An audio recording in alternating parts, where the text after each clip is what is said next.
let us begin looking at Mercury Conjunct Rahu North Node in the sign of Pisces.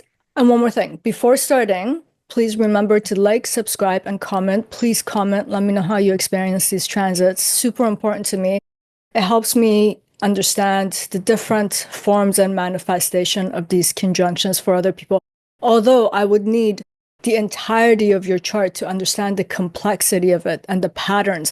But even knowing, just as conjunctions, what kind of things are coming up in people's lives, it just helps to expand one's realm of possibility and horizon in terms of understanding these symbolism and how they actually manifest themselves in real life experiences. So if you do that, I would greatly appreciate it. Let us actually begin now. So when I was writing the outlines, I was really contemplating, do I actually talk about Mercury? Because Mercury is gonna station, start its retrograde in Aries and come back into Pisces. But it's super important to understand the narrative of what Mercury is trying to do. And generally, what does Mercury mean in the sign of Pisces? And if you have this in your own birth chart, a lot of this delineation will apply. And if you have Rahu there also, even more so. So let's start with Mercury in terms of how it's positioned in the sign of Pisces. As we know, Mercury is debilitated in the sign of Pisces, which just means that the things that Mercury does as its nature, the sign of Pisces does not support Mercury in doing those things. And in fact, the sign of Pisces, what it represents symbolically is almost the opposite of what Mercury does. For instance, the sign of Pisces is about immersion, incorporation, dissolution. It actually takes different components and dissolves and merges them. It erases their differentiation, distinction, boundaries, and the segmentations that are in between things. It's an incorporating sign. It's a sign of Jupiter. And Jupiter in itself also has this quality of inclusion, incorporation, where something's just getting bigger and bigger. And the sign of Pisces, instead of making things bigger and bigger, it's doing the same incorporating kind of a process, but it's given it depth instead. And the objective of Pisces is to just merge everything, create a sense of unity and wholeness, a kind of a oneness, where there is no more differentiation and segmentation between things. I discussed this at length in the Venus in Pisces video, if you guys are interested to know how Pisces, what it's about and how it functions. For example, one of the symbolic representations for the sign of Pisces is depth of knowledge, where we get our depth of knowledge through integration of many components, where it just becomes one body of knowledge. And because of that, then we have deep knowledge about something. Now, when we think about Mercury, Mercury actually requires boundaries, separation, segmentation, distinction, differentiation. It's a relational planet that's trying to bring different components into relation at all times. And another thing about Mercury, as its own very nature, it operates in liminal spaces. For example, it is a planet of twilight, where it's constantly treading that field between light and darkness. And it's the messenger between these two realms. Mercury needs sets of two things to be functional and operational, whereas the sign of Pisces is operating on the premise of the one. It's trying to incorporate everything into something that's whole and has a sense of oneness. And in a lot of ways, Mercury represents the intellect. So in a lot of ways, when we think about what the intellect does, is constantly breaking things down in order to understand it. For example, Mercury is in the business of labeling things. This is that, this is not that because it's not like that, but it's like this, so it's like this. So Mercury is about segmentation in a lot of ways, or it requires that to be functional. It's constantly defining, categorizing, and analyzing things. So it's talking about the thinking process, which naturally requires categories of the mind to be able to do it. So as we can see, the minute Mercury enters the sign of Pisces, the things that it does are just not supported in Pisces, because that's not what Pisces does. So Mercury's process of precision, and Mercury has to do with organization, categorization, critical analysis, becomes very blurred. I mean, it's almost as if Mercury comes into the sign of Pisces and is like, yo, there's nothing for me to do here. Like, there's nothing to name. There's nothing to bring into relation with another thing. Like, what am I exactly doing here? And that's because the sign of Pisces is constantly dissolving every structure that Mercury depends on to be able to do what Mercury does. And there's another thing about the sign of Pisces. Water signs by nature are considered to be silent, and they're considered to be of the feminine quality, which means that feminine principle is about receptivity and it's inward moving. And what Mercury does, Mercury can be inwards, because when we talk about communication, we're talking about the channel of input and output, right?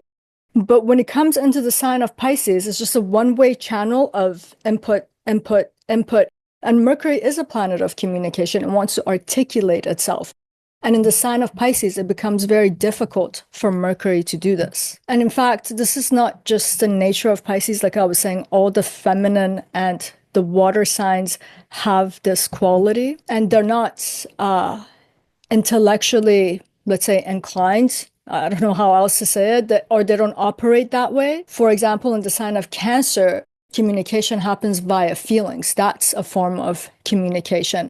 In the sign of Scorpio, the way to understand, we don't use our intellect in the sign of Scorpio. We use our instincts and our gut feeling. And when we come to the sign of Pisces, we do this whole form of understanding. That intellect part of it becomes about intuition. And Mercury is definitely not about feelings. It's not about gut feelings and instincts. And it's not about intuition. Mercury thinks things through. And I want you guys to remember, when I say Mercury does things, I'm trying to kind of universalize this language, but Mercury is sitting in your chart, right? So it's indicating how your intellect works, but it can also be in certain houses where, let's say Pisces in your in your 7th house. That is the house of relationships. So it could be saying something about your intellect and your relationship dynamics. And it can also say something about the intellect of your partner.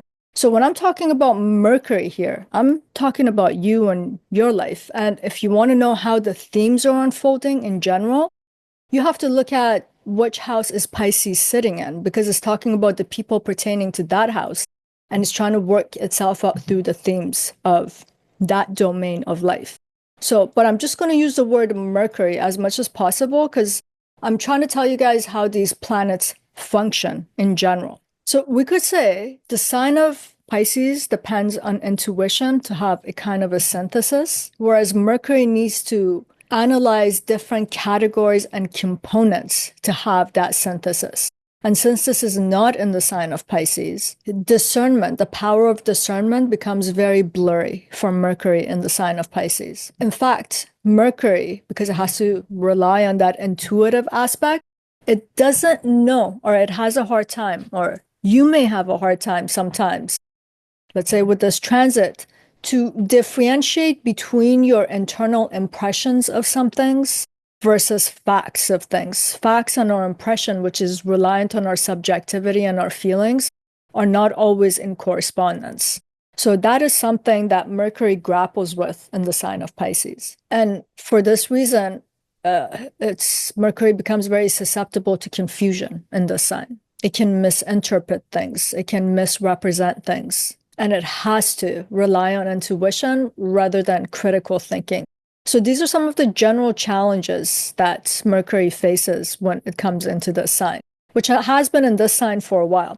But this is important to understand this about the nature of Mercury, because Mercury is going to meet a very distorting planet too, which is North Node Rahu. And I just want to briefly talk about the relationship of Mercury and Rahu before bringing it into the sign of Pisces to meld and merge all of these symbols to see what it's indicating. You know, in studying astrology and looking at it in different cultural contexts and traditions, one thing that I've constantly have come up against is that when Rahu North Node or Ketu South Node come into a conjunction or connection with a planet, they create a lot of havoc.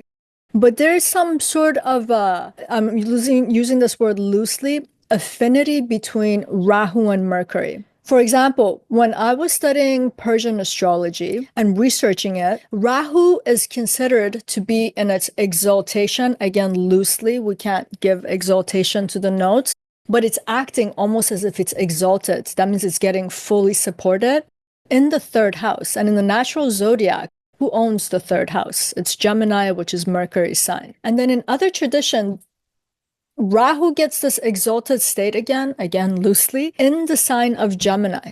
So this is telling us there's some commonality between what Rahu does and what Mercury does. And I would argue this is because Rahu's actually super intelligent, as is Mercury. And both of them have a keen ability to navigate through shifting circumstances because Rahu's constantly creating it.